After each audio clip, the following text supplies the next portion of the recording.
Hello' everyone, কি খবৰ আপোনালোকৰ? আশা কৰোঁ সকলোৰে ভালেই, মোৰো ভাল। আৰু এই ভিডিঅ'টো আচলতে 28ৰ আছিলে। আৰু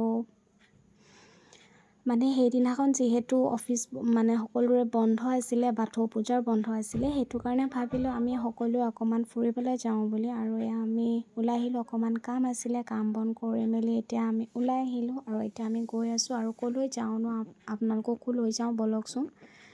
আমি কি কৰোঁ দিনটো তাকে চাওঁ ব'লক। আৰু এয়া গেটখন দেখি গম পাইছেই চাগে, জয়পুৰ নামৰূপৰ জয়পুৰত অৱস্থিত আমি বৌদ্ধ মন্দিৰলৈ আহিছোঁ, নামফাকে গাঁৱলৈ। আৰু এয়া আমি আহি পাই গ'লোহি। আৰু আহি পাই এতিয়া আমি যাম মন্দিৰলৈ।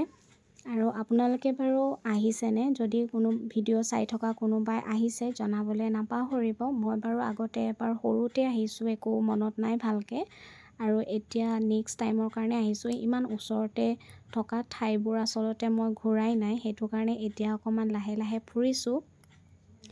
আচলতে আমি বাহিৰলৈ যাওঁ বা বেলেগ কিবা চাওঁ, শ্বিলং কিবা যাওঁ, এইবোৰ যিকোনো ঠাইলৈ আমি যাওঁ বুলি কৈ থাকোঁ। কিন্তু যদি আমি ফুৰিব বিচাৰোঁ, আচলতে আমি অসমতে আমি বহুত জেগা ফুৰিব পাৰোঁ। বা নৰ্থ ইষ্ট, আমি গোটেই নৰ্থ ইষ্টখনকে ভালকৈ আমি এক্সপ্ল'ৰ কৰিব পাৰোঁ। কিন্তু আমি সেয়া নকৰি আমি এই বাহিৰলৈ যাওঁ, বাহিৰৰ দেশবিলাকৰ কথা বা কিবা মন কৰোঁ আচলতে।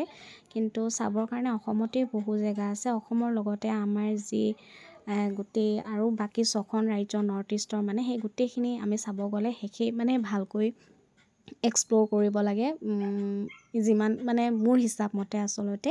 আৰু এয়া আমি জোতা খুলি ল'লোঁ। আৰু ইয়াত জোতা চোতা খুলি ৰাখিবৰ কাৰণে ধুনীয়াকৈ ব্যৱস্থা কৰি ৰাখিছে। আৰু এতিয়া আমি জোতা খুলি মেলি আহিলোঁ।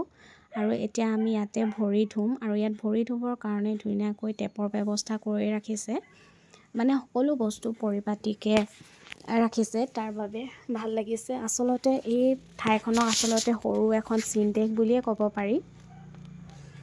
আৰু এয়া ভৰি সকলোৱে ধুই মেলি লৈছে, আৰু ধুই মেলি লোৱা হৈ গ'ল। আৰু যদি আপোনালোকে কোনোবাই আহিছে, ইয়াৰ বিষয়ে কিবা জানে জনাব। মই যদি এই মন্দিৰটোৰ বিষয়ে কিবা এক্সপ্লেনেশ্যন দিওঁতে মোৰ ভুল ভ্ৰান্তি হয়, মোক ক্ষমা কৰিব, কিয়নো ইমান ভালকৈ নাজানো। যিমানখিনি জানো আপোনালোকৰ ওচৰত মই দাঙি ধৰিবলৈ চেষ্টা কৰিম। আৰু এয়া আমি ভিতৰ চৰালৈ সোমাই আহিলোঁ। আৰু এইফালে কিবা লিখাই আছে, কিন্তু পঢ়িব যিহেতু নাজানো। আৰু এয়া গোটেই গল্ডেন কালাৰে গোটেই মন্দিৰ ভাগ সজাই ৰাখিছে, খুব ধুনীয়া। ইয়াৰ যি ডিজাইনবোৰ বহুত ধুনীয়া আৰু পৰিপাটি চাফ চিকুণ। আৰু এই মন্দিৰটোৰ ভিতৰ ফ্ৰণ্ট ভাগ এনেকৈ ধুনীয়াকৈ সজাই ৰাখিছে। তেওঁ বিশ্ৰাম কৰাৰ পৰা আদি কৰি, ধ্যান কৰাৰ পৰা আদি কৰি ধুনীয়াকৈ সজাই ৰাখিছে। আৰু এই মন্দিৰটো আচলতে 1850 চনত স্থাপন কৰা হৈছে বুলি মই গম পাইছোঁ। আৰু লগতে এই গাঁওখনো তেতিয়াই স্থাপন হৈছিলে, যেতিয়া গাঁওখন স্থাপন হৈছিলে তেতিয়া আচলতে এই মন্দিৰটো স্থাপন কৰিছিলে। আৰু এই মন্দিৰটোৰ ভিতৰ ভাগলৈ সোমাই আহিলোঁ। আৰু মন্দিৰটোৰ ভিতৰ ভাগলৈ সোমাই আহি খুবেই ভাল লাগিছে। আৰু আমি যিদৰে নামঘৰ বা মন্দিৰত চাকি জ্বলাওঁ, আৰু ইয়াত চাকিৰ সলনি মমবাতি জ্বলোৱা হয়। আৰু সেয়া মই ধুনীয়াকৈ মমবাতি লৈ লৈছোঁ, আৰু লগতে ধূপ। এতিয়া আমি প্ৰথমতে ধূপ আৰু মমবাতি জ্বলাই লওঁ। তাৰপিছত আমি গোটেই পৰিৱেশটো আমি চাম, কেনেকুৱা লাগে ব'লকচোন। তেতিয়াহ'লে আমি এতিয়া প্ৰথমতে ধূপডাল আৰু মমবাতি জ্বলাই লওঁ। আৰু এয়া প্ৰথমতে কৈলাশে জ্বলাই লৈছে।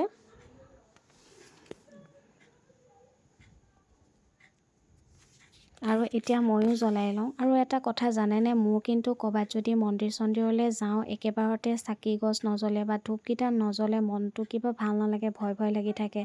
আপোনালোকৰো তেনেকুৱা হয় নেকি? জনাবলৈ নাপাহৰিব দেই। মোৰ পিছে এনেকুৱা হয়, খুব ভয় লাগি থাকে, একেবাৰতে জ্বলিলেহে মনটো ভাল লাগে। আৰু এয়া অকণমান ধূপ চুপ জ্বলাই মেলি সেৱা কৰি ল'লোঁ।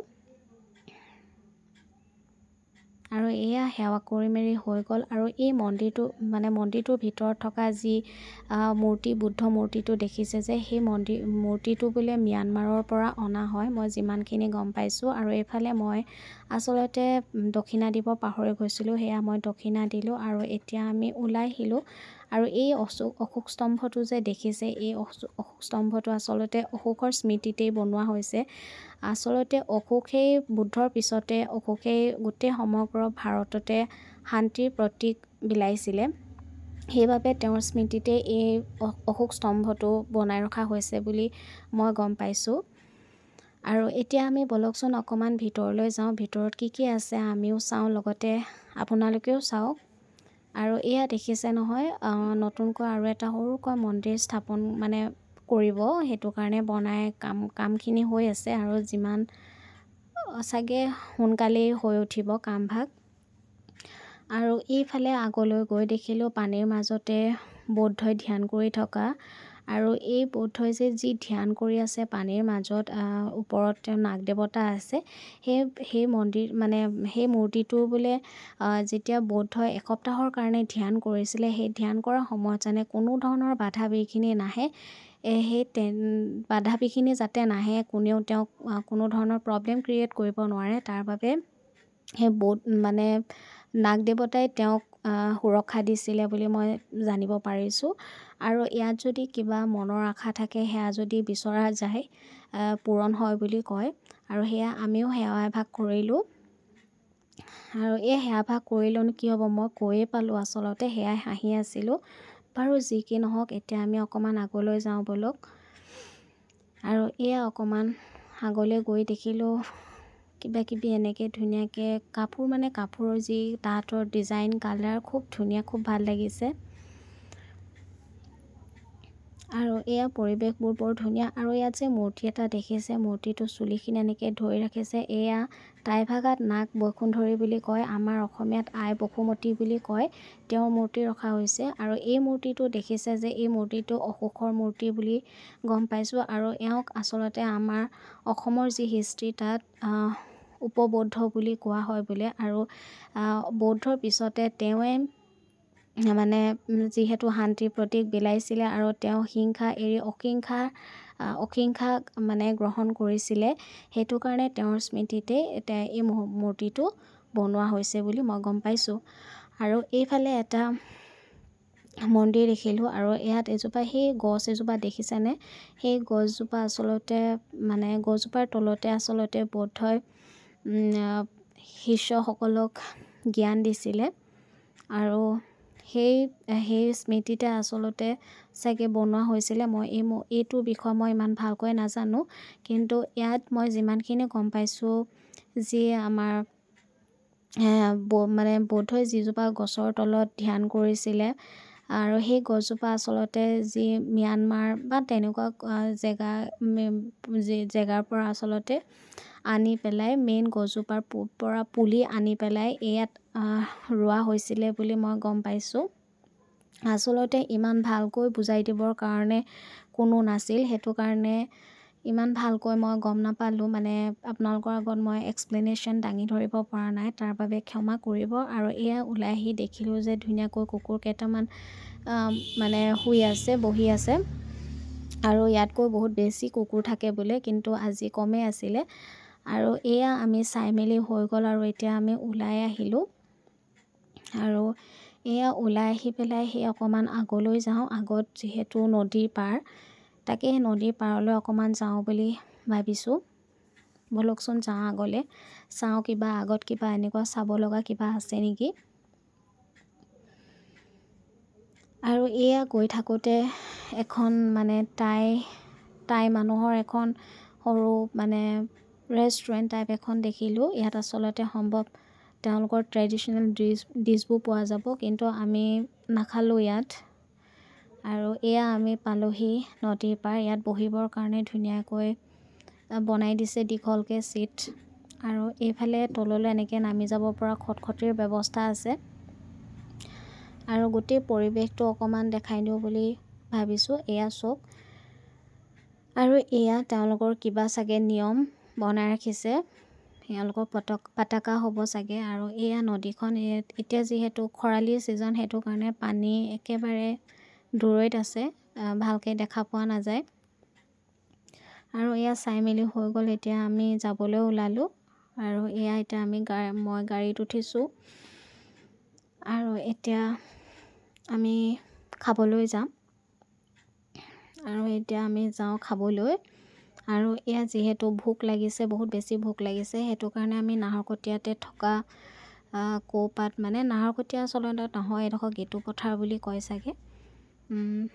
গেটু পথাৰ বুলিয়ে কয় সম্ভৱ। আমি এইখনলৈ বাৰু আহিয়ে থাকোঁ। আচলতে এই যিদিনাখন আমি গৈছিলোঁ তাৰ আগদিনাখনো মই ডিউটিৰ পৰা আহোঁতে খায়েই গৈছোঁ, প্ৰায় আমি আহিয়ে থাকোঁ। আৰু এয়া আমাৰ খানা আহি গ'ল আৰু এতিয়া খাই লওঁ।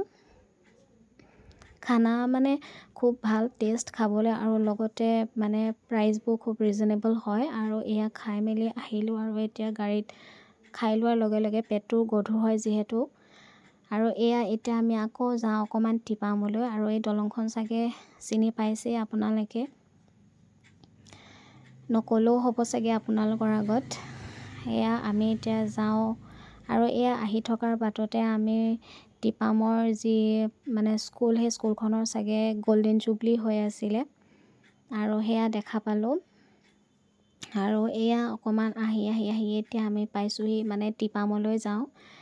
এনেই আৰু আহিছোঁ যেতিয়া অকণমান সোমাই যাওঁ বুলি ভাবিলোঁ। আৰু এয়া পালোঁহি আমি এতিয়া। একেবাৰে ওপৰলৈ যাব পাৰোঁ নে নোৱাৰোঁ সেয়া গম পোৱা নাই আৰু। বাৰু যি কি নহওক, আগলৈ যাওঁ ব'লক। আৰু এয়া দোকানৰ ব্যৱস্থা আছে ইয়াত, যিহেতু এয়া এক পৰ্যটনৰ স্থলীয়ে হয়, সেইটো কাৰণে আজিকালি ইয়াত দোকানৰ ব্যৱস্থাও আছে। আৰু ভালেই হৈছে বাৰু, মানুহৰ এটা জীৱিকা খোল খাইছে। ইয়াত থকা মানুহবিলাকৰ এটা নিজৰ জীৱিকা হিচাপে লৈছে আচলতে দোকানখনক। আৰু এয়া ভাবিলোঁ ইমান ওপৰলৈ যোৱাটো সম্ভৱ নহয়, সেইটো কাৰণে নগ'লোঁ। এনেই অকণমান গৈ মেলি ঘূৰি আহিলোঁ।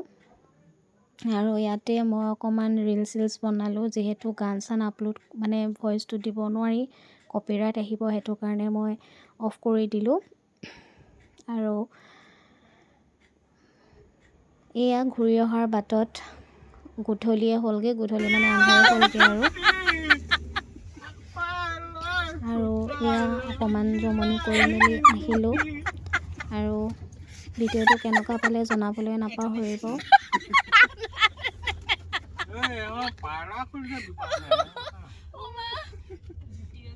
ডাঙৰ নাই নেকি?